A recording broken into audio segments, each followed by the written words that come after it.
আজি অহা 22 তাৰিখে হ'বলগীয়া BTC পৰিষদীয় নিৰ্বাচনৰ বাবে অসম গণ পৰিষদ দলে প্ৰথমবাৰৰ কাৰণে 3 নম্বৰ শ্ৰীৰামপুৰ পৰিষদীয় সমষ্টিত আমি আমাৰ দলৰ এগৰাকী শিক্ষিত যুৱক বিপ্ৰদীপ তালুকদাৰক হাতীৰ চিনত প্ৰতিদ্বন্দ্বিতা কৰিবৰ কাৰণে মনোনয়ন পত্ৰ দাখিল কৰিলোঁ। অসম গণ পৰিষদ এইবাৰ প্ৰতীকী অৰ্থত আমি 4টা সমষ্টিত প্ৰতিদ্বন্দ্বিতা কৰিম। 3 নং শ্ৰীৰামপুৰ সমষ্টি, বাওখুংগুৰি সমষ্টি, থুৰিবাৰী সমষ্টি আৰু মথনগুৰি সমষ্টিত। এই 4টা সমষ্টিত দলৰ সাংগঠনিক দিশৰ ওপৰত নিৰ্ভৰ কৰিয়ে আমি প্ৰতিদ্বন্দ্বিতা কৰিছোঁ।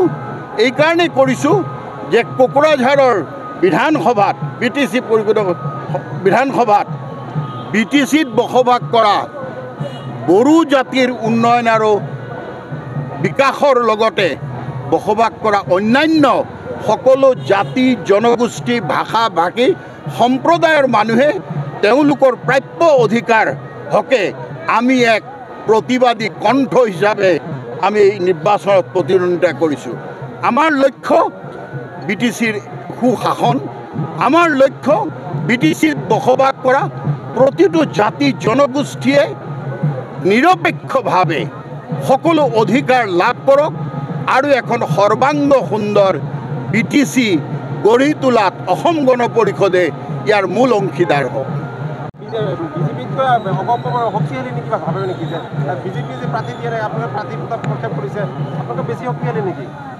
কথাটোতো তেনেকুৱাই, আমি ক'ৰবাত একেলগে মিত্ৰতাত আছোঁ। হয়তো বিজেপি দলে ভাবিছে যে অসম গণ পৰিষদে প্ৰতিদ্বন্দ্বিতা কৰিলে ভাল হ'ব আৰু আমি মিত্ৰতা আমাৰ কোনো শত্ৰু নাই, আমাৰ কোনো কাৰো লগত সংঘাত নাই।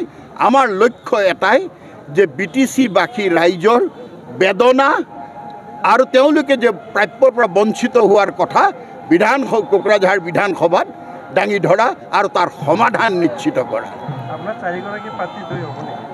আমি নিশ্চিত আৰু সেইকাৰণে 4গৰাকী দিছোঁ। প্ৰথমতে আমি 10টা সমষ্টিত কাম কৰিছিলোঁ, তাৰপিছত গোটেইবিলাক লক্ষ্য কৰি দেখিলোঁ যে এই 4টা সমষ্টিত অসম গণ পৰিষদ দলৰ প্ৰাৰ্থীৰ বিজয় নিশ্চিত হোৱাৰ পথত আৰু সেইকাৰণে আমি 4টা সমষ্টিতে প্ৰতিদ্বন্দ্বিতা কৰিছোঁ।